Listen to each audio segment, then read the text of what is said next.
उत्तर प्रदेश के वज़ीर आला योगी आदित्यनाथ का दावा है कि उनकी हुकूमत जराइम पेशों पर नकेल कसने में कामयाब हुई है। तशहीरी मुहिम में मसरूफ योगी आदित्यनाथ का दावा है कि 2017 से पहले कारोबारी और दीगर अफराद नकल मकानी करते थे, लेकिन अब जराइम पेशा छुपते फिर रहे हैं। योगी का कहना है कि रियासत को इक़्तिसादी तरक्की की डगर पर डालकर आवाम की जिंदगी में खुशहाली लाने के मकसद से हुकूमत काम कर रही है। आपने और प्रदेश की 25 करोड़ की आबादी ने देखा है कि 2017 के पहले प्रदेश में व्यापारी,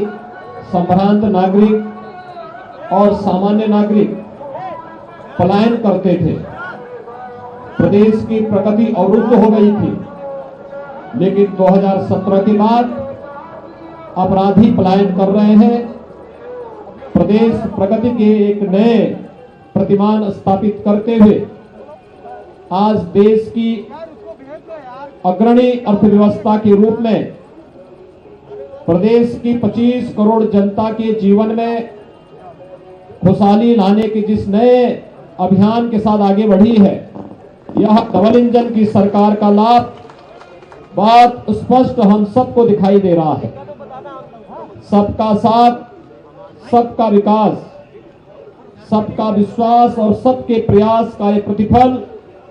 प्रधानमंत्री मोदी जी के मूल मंत्र को अंगीकार करते हुए भारतीय जनता पार्टी की डबल इंजन की सरकार गांवों के विकास के लिए, गरीब के उत्थान के लिए, किसानों के जीवन में खुशहाली लाने के लिए, नौजवानों के रोजगार के लिए और मातृशक्ति के सुरक्षा के लिए पूरी प्रतिबद्धता के साथ